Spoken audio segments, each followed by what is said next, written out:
আসসালামু আলাইকুম। আজ সোমবার ৮ই আষাঢ় ৬ মুহররম ২২ জুন। বাংলাদেশ বেতার, রাজশাহী।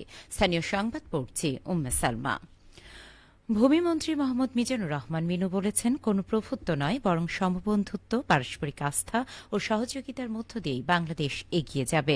বাংলাদেশ ও ভারতের মধ্যে বিদ্যমান ভ্রাতৃত্বপূর্ণ সম্পর্ক ভবিষ্যতে আরও সুদৃঢ় হবে বলেও তিনি আশাবাদ ব্যক্ত করেন।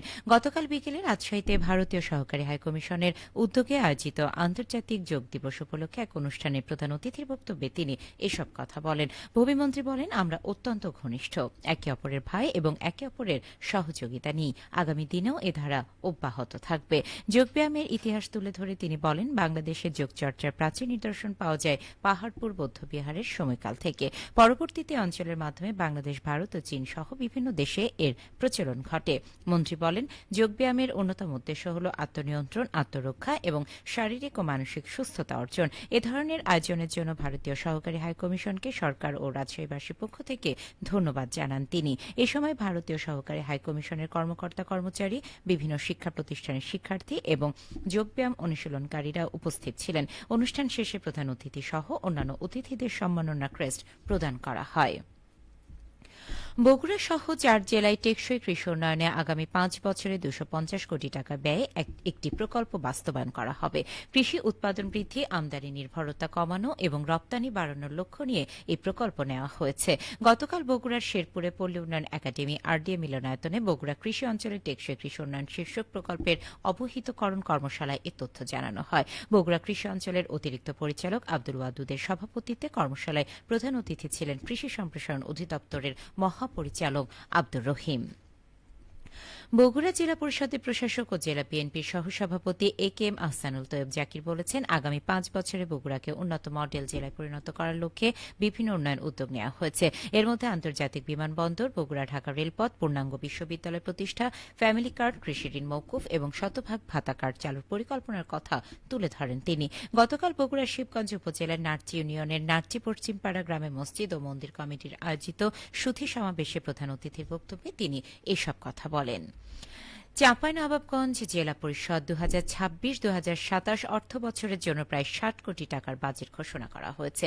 গতকাল জেলা পরিষদের সম্মেলন কক্ষে উন্নয়ন সমন্বয় কমিটির মাসিক সভায় বাজেট ঘোষণা করা হয়। জেলা পরিষদ প্রশাসক মোহাম্মদ হারুনুর রশিদের সভাপতিত্বে অনুষ্ঠিত সভায় এই বাজেট উপস্থাপন করেন জেলা পরিষদের ভারপ্রাপ্ত প্রধান নির্বাহী কর্মকর্তা আবু সালেহ মাহমুদ হাসনাত। বাজেট অনুষ্ঠানে জেলা পরিষদের কর্মকর্তা সহ বিভিন্ন সরকারি দপ্তরের প্রধানগণ এতে উপস্থিত ছিলেন।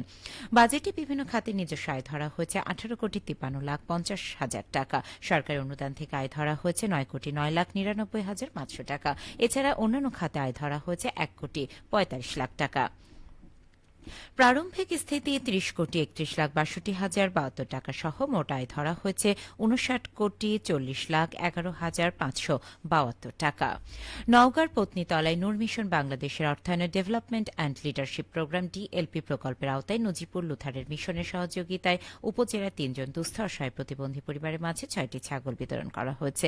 গতকাল বিকেলে উপজেলা সমাজসেবা অফিস চত্বরে প্রতিটি পরিবারের মাঝে ২টি করে ছাগল বিতরণ করা হয়। অনুষ্ঠানে প্রধান অতিথি ছিলেন পত্নীতলা উপজেলা সমাজসেবা অফিসার ফিরোজ আল মামুন।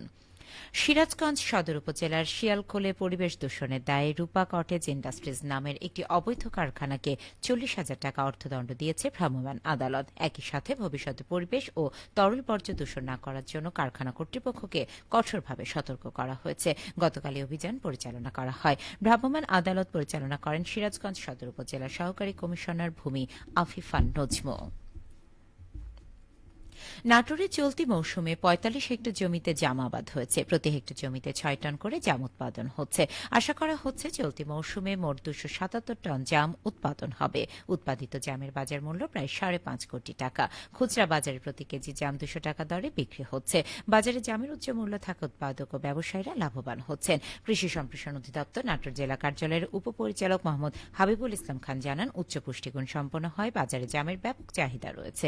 এই চাহিদা বিবেচনায় রেখে আগামী আগামীতে বাণিজ্যিকভাবে জাম চাষের সম্ভাবনা রয়েছে। সবশেষে আবহাওয়া। আজ সকাল 6টায় রাজশাহীতে তাপমাত্রা ছিল 27 ডিগ্রি সেলসিয়াস। এই সময় বাতাসে আর্দ্রতার পরিমাণ ছিল 92%।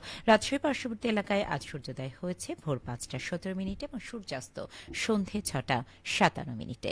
সংবাদ শেষ হলো। আমাদের পরবর্তী স্থানীয় সংবাদ প্রচারিত হবে দুপুর 12টা 10 মিনিটে।